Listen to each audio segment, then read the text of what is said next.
Og hej.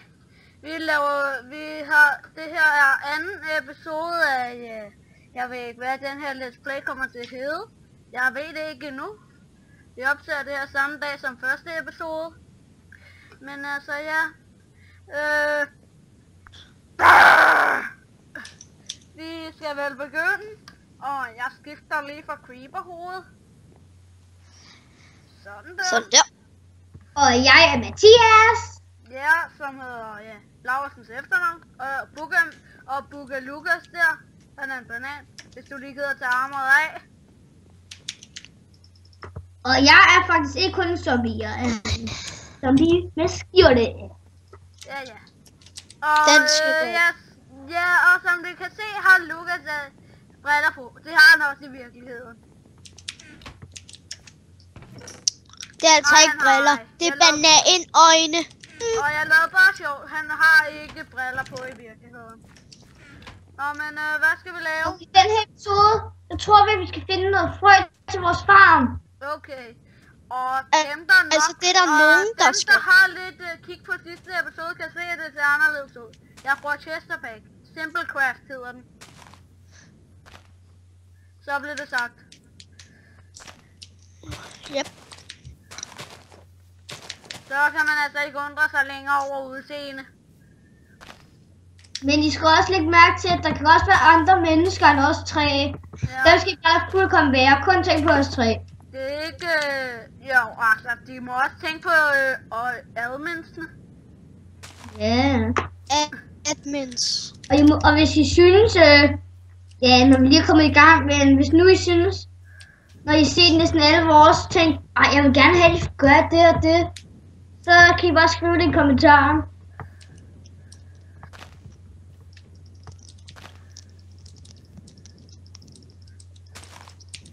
Har I andre fundet noget frø? Jeg har vist jeg har fået fat i, lad mig se, 2 frø. Jeg har fået fat i noget. Jeg har også fået fat i 2. 3. Du slog mig. Nej, men jeg skal hakke det her. Skal jeg slå dig med mit ildespæksvær? Det skal du ikke. Fuck op, dræb dig, mand.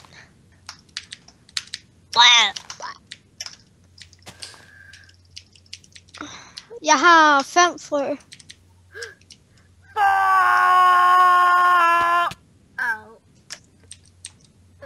Jeg dræber for mig. Og jeg bare tænker, hvordan katten kan det have allerede så gode ting og sådan noget.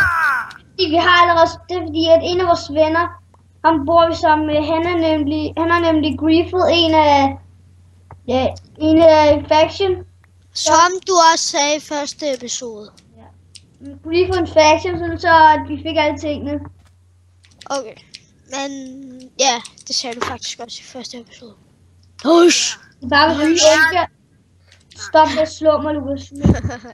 Og hvis I ikke har set første episode, se den! Okay, mand, slap lige af. Jeg tager den diamond hack på, jeg har opgraderet. Og ja, det er mig, der har opgraderet den. Så nu skal du ikke spørge mig, Mathias. Ja. Må man bruge hack? Han er en, der spørger. Niks. What? Mathias, jeg har hacket 2 blokke af den. Okay, hvad kan jeg gå med? Grus. Der er en enderman. Mathias, jeg har fundet en enderman. Jeg vil nakke den med mit gode sværd. Der er også en creeper. Dit gode sværd. Dø! Jeg nakkede creeperen. Hush. Jeg vil... Yes, jeg fik en ender. Jeg prøver at lave en til mig. Jeg hakker mig bare lige ind i bjerget for at se, om jeg kunne være heldig at finde noget. Jeg fik 2 enderpearls. Jeg har nok 1 enderman. Nå, jeg går op. Jeg har enderpearls i hånden. Og det er bare flotte. Altså dem der kigger kan jo ikke se det. Nå, okay, fuck det. Og nu vil I sikkert tænke, hvem er de har fået sådan en god server? Det er bare noget, vi har fundet. Det er bare en eller anden server, vi fandt. What? What? Nu tror Nej, jeg kom til at smide det igen. 8 memory. Nå, jeg går tilbage. Okay, man kunne faktisk ikke. Nej, det her er jo fint. Og på den her server, så kan I faktisk også blive lige så rige som os. Ja, I skal bare være søde mod den der admin og sådan noget. ja, og...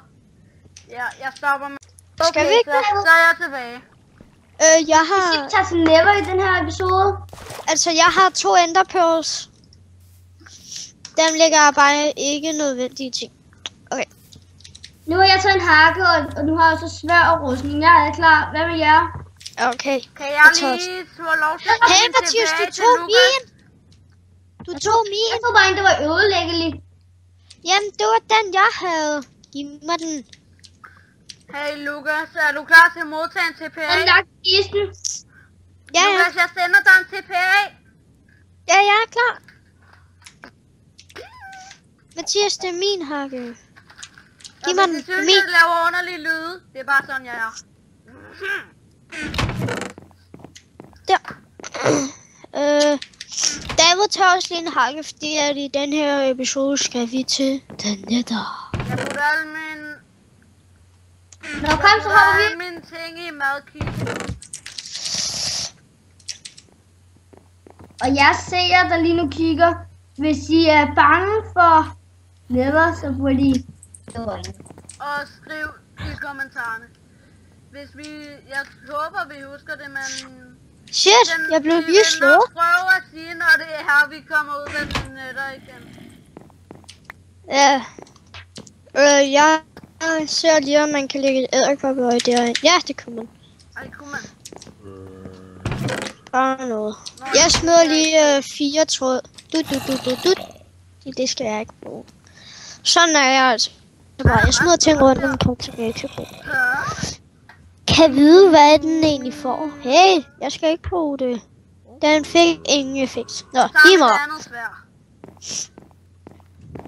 Nej, tak, jeg gider ikke snakke med dig. Nå, kom, er I klar? Nej, lige et øjeblik. Jeg bytter lige mit sværd ud.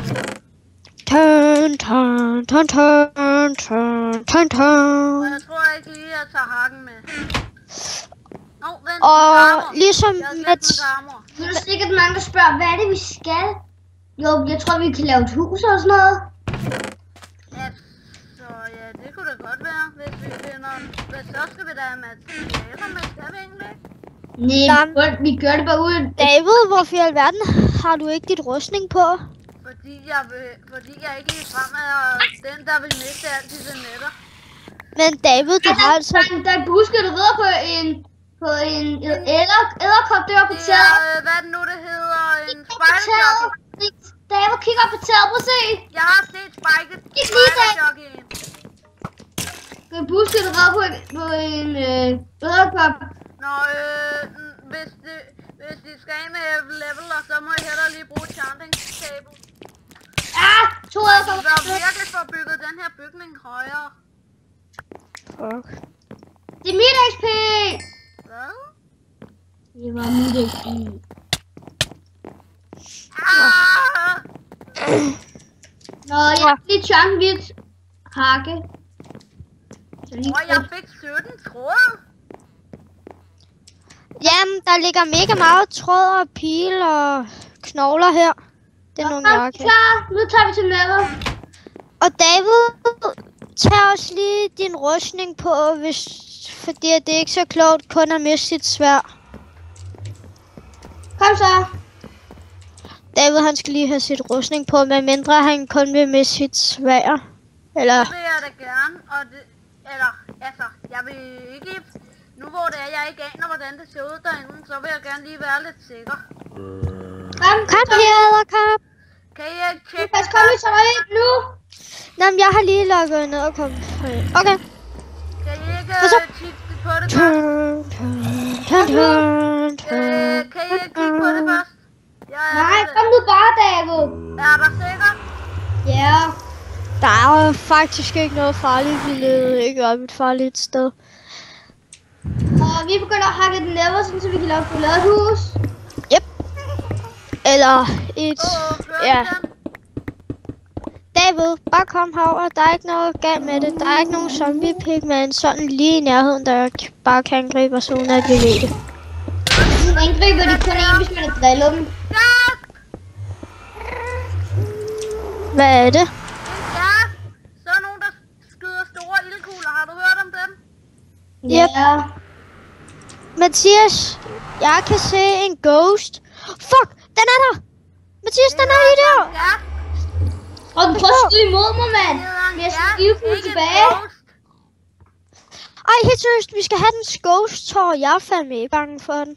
Jeg vil heller ikke. Jeg slog den ildkugle tilbage. Ja. Men hvor fuck er den? Den er flot herhen, kom. Der. Den så mig. Dø. Aha. Vi er godt. Vi er dygtige. nej, doktor. Nej. Den er sindssyg. Det er ligesom om, at man ikke kan. Man skal bruge en bue, jo. Jeg mistede kun et halvt liv af at blive ramt af en af den ildkugler. Wow. Hallo, Louis, vi er nødt til. David, kan du hente en bue? Jeg kan ikke komme hjem. Vær så stille i portalen. Ja, men så kommer jeg hen til den der mærkelige by. Okay. Louis, du klarer det lige, så henter vi. Hujur.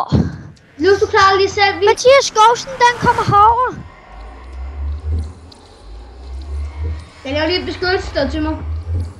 Det kan godt være, at den her episode den bliver lidt lang, men det er fordi, at vi skal kæmpe imod Ghost. Hujur. Ja, jeg slog den tilbage i ildkuglen. Nej, jeg ramte den ikke.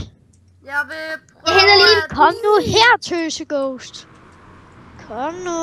Jeg vil prøve bare at vise seerne kampen. Det er nok det, hvad jeg har lyst til. Ush. Zombie Pigman! Ja, hvad så? Okay.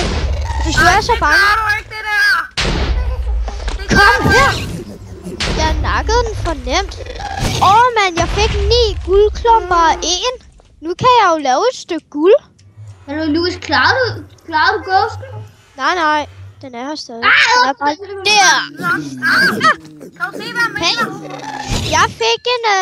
Jeg fik en guldbar og 7 af de der rådne zombiekød og et guldsværd.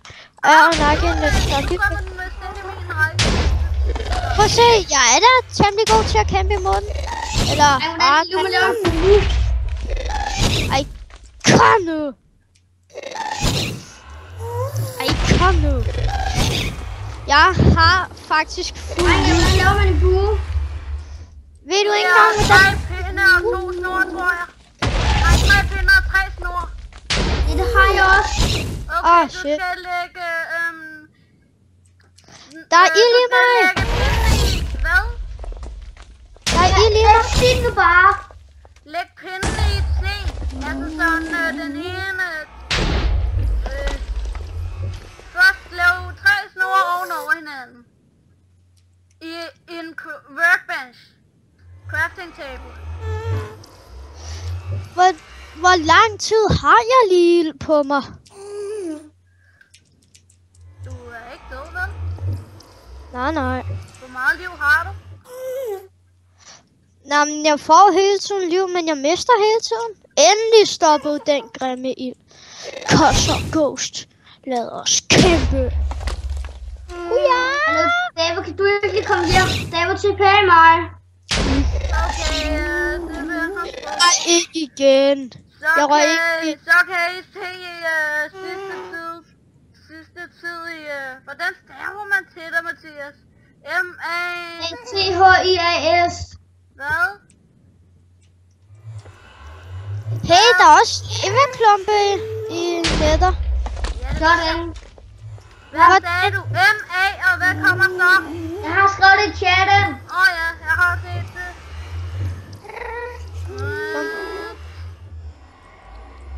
Kom nu, Ghost. Hush.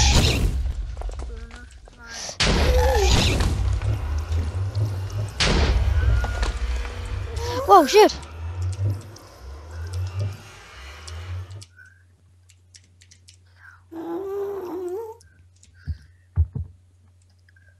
godt. Okay, jeg har sendt dem. Godt. Kogeovneren har sagt drop party. Nå, For okay. sjov. Tak.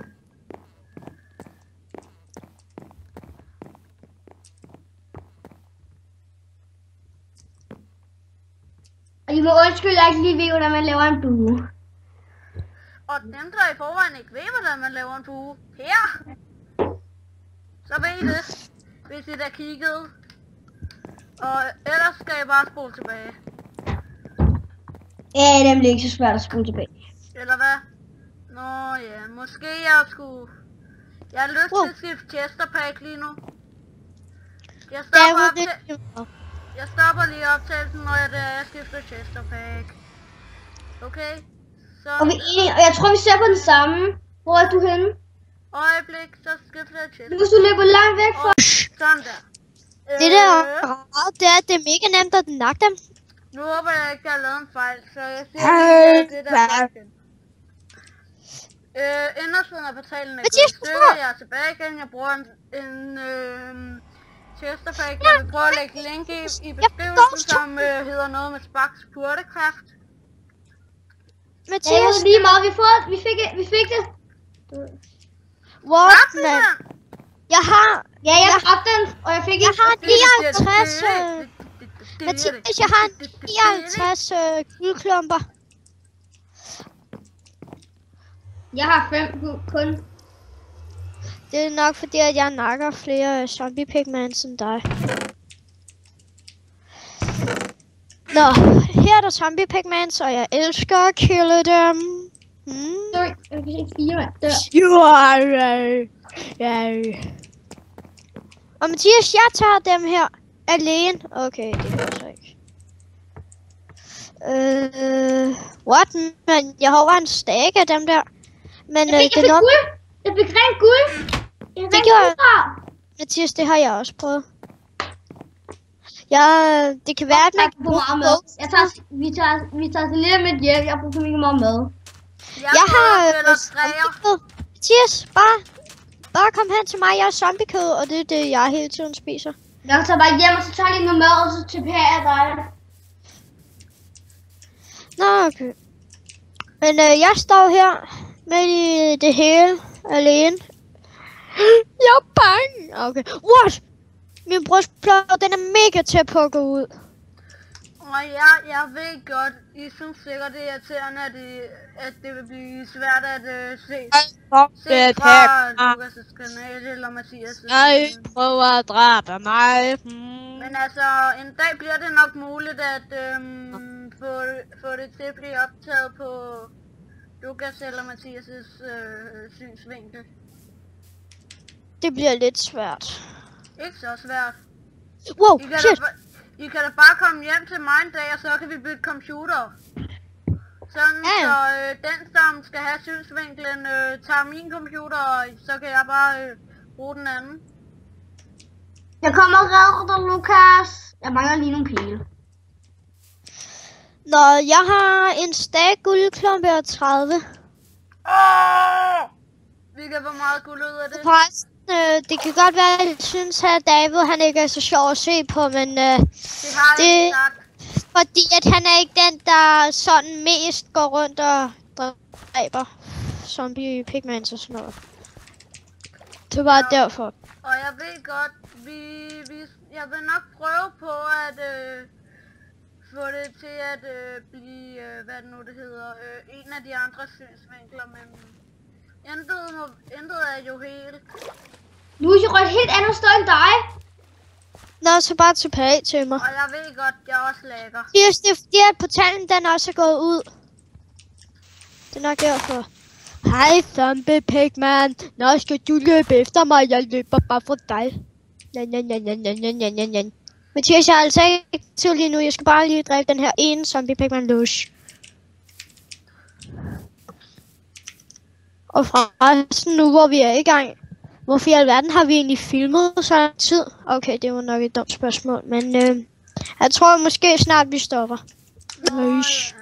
Når jeg er nået op på toppen af det her bjerg og fælder træerne, så tror jeg vi stopper. Nej, det er meget sjovere. Jeg fik et svær en zombie. Pigman. Men det er bare sådan lidt, prøv at tænke på, hvor lang tid vi har filmet i de andre. Det er lige meget. Nå. Så bliver den her episode bare ekstra lang. Det kan godt være, at vi får mega meget svampes. Nej. Nu er det svin, du skal ikke være med. Fik du dit svin? Det er sjovt. Det kunne være godt for os, hvis I fandt svampe. Og jeg har lige fundet 2 brune. Kan vi vide, hvilken bedrift jeg egentlig er nået til? Jeg kigger lige. Nej. Bedrifter. What? Nå, ja, det er fordi, at man starter En forfra. opgraderet guld. Mathias, vidste du godt, at man starter forfra med bedrifter, når man begynder på en ny server? Vidste du godt det? Så jeg er kun nået til at lave et crafting table. Nej, det er bare fordi din computer. Det er jo computeren nu. Ja, okay, det kan det også godt være. Ja, det er computeren. Det er altså computerdataerne. Ja, okay, jeg spiller også på min storebror, fordi han skulle låne min. Men whatever. Ja, whatever. Ligesom da vi spillede rundbold, Karoline. Whatever. Okay, det var David så ikke med til at se. Det er fordi, at han går ikke på vores skole. Men det gjorde han. Au! Mathias, du slog mig! Det var fordi, du stod i vejen.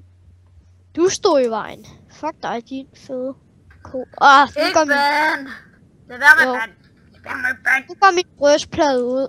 Hvor er der en ghost? Mathias, jeg har nakket den, og jeg har fået ghost tårn. Jeg ved det godt, men jeg vil bare finde en til. Hvor lang tid var den her ild egentlig? Det var meget. Mathias, jeg dør måske. Ja. Ja, jeg tror sgu, jeg dør. Det var på grund af, at du skulle slå mig. Det var ikke mig, der stod i vejen. Yes, jeg døde ikke. Og nu er det tid til, at jeg slår dig. Skal du nemlig ikke? Jo, du slår også mig. Jeg slog dig jo ikke på vilje.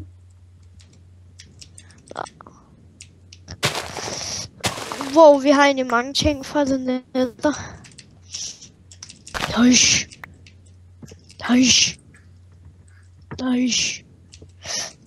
Jeg fik et opgraderet busle. Jeg fik et opgraderet sværd. Ja, nu er min brystplade gået ud. Ja, det kan jeg se. Nå, jeg kan så... Det er fordi, jeg slår mest på brystpladen. Nå, vi tager til hunden. Derfor tror jeg også, at